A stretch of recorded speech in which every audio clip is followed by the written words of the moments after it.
Here they are, these fools, these poor fools again, discontented with their worlds, their places on the stage.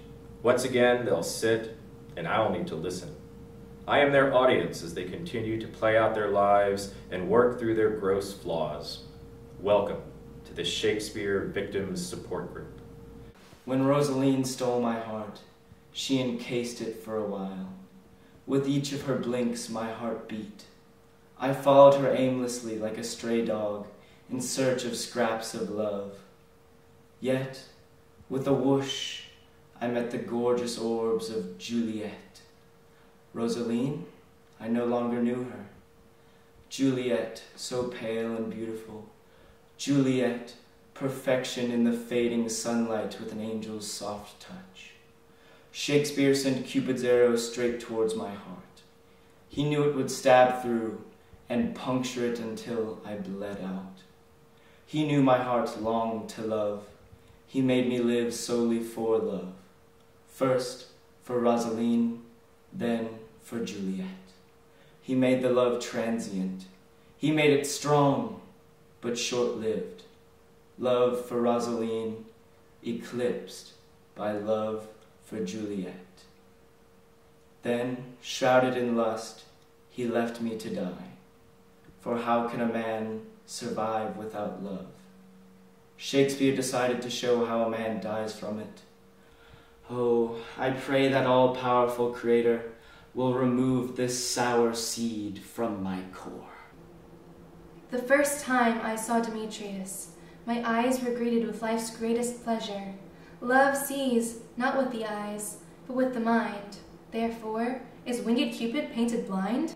Demetrius, as beautiful as if carved by Michelangelo, would not love me, though I shared equal beauty with his lover.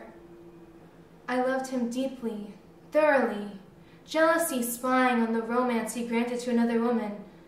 I blame Shakespeare for my green eyes, cast upon the skies, wanting more. For my foolish heart, from whence I entreat to leave behind. Love, oh love, it grabs my heart again. Leaving jealousy behind would be so much easier if Romeo weren't so attractive. When Helena latches her gaze upon me, I once again feel the pull of lust. She was sent here as his final test for me. I must turn my eye away.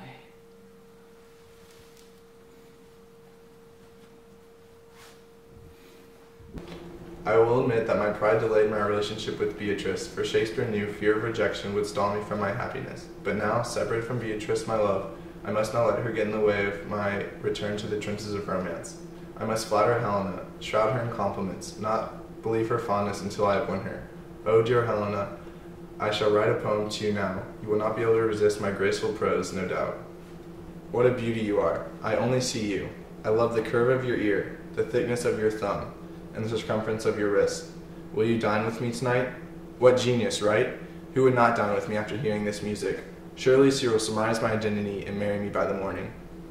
This poem must be from Romeo. There's no way Benedict could write these lyrics. Love, oh those times. If only love could be enough. If only holding hands with a man in the moonlight could satiate my thirst. But my hands are red now. My hands, blood stains them. Never fading, I cannot remove the blood from my hands. I must reconcile with those I have wronged, or I am doomed to don a constant scarlet glove. Killing Duncan, desire and power, the combination would be my downfall. How cruel that Shakespeare would give me greed and guilt in one package. Reconciliation is the way to kill two birds with one stone. That is why I have arranged a visit to the late King Duncan's grave. I bought this red rose. This red rose! No, I did not buy this red rose because my hands are red. Why would I do that? Lady Mac hears voices sometimes. I hear voices sometimes. She wants them gone, I want them gone, but this bottle sticking to my hand. I down it, blowing down my throat, replacing the very blood in in my veins, parched without alcohol. Insufficient. No.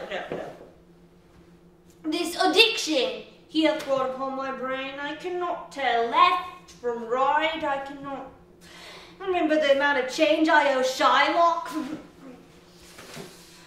I surrender. Shakespeare cannot beat me. Get it together, Trinculo. Trinculo and I made a deal.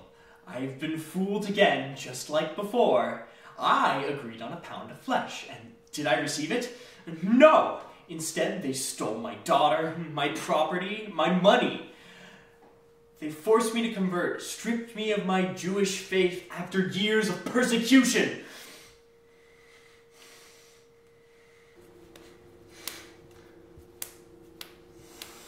But I regret my vicious and vengeful proposition.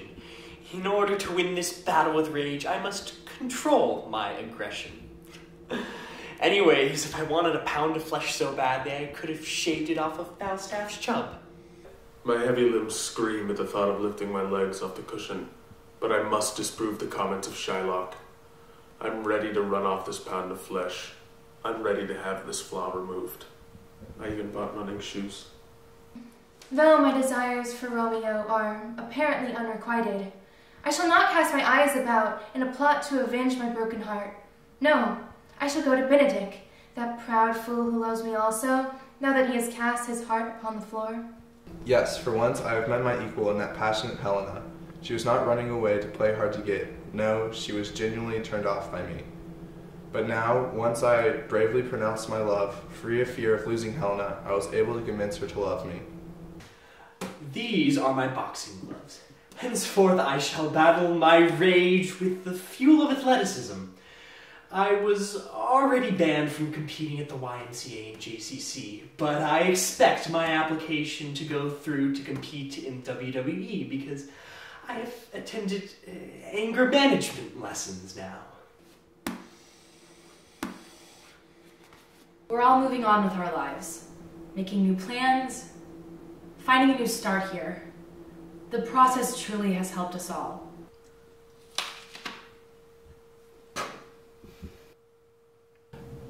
These people have come a long way in this process. They have taken control of their lives. They have taken control of their emotions in the script. I have watched as sin drove them to madness, to murder, to rock bottom. And now I offer them a hand up. I wrote these characters, but they must understand that they are the ones in control. My pen left the paper a long time ago, and now they must know that it is up to them to write the ending.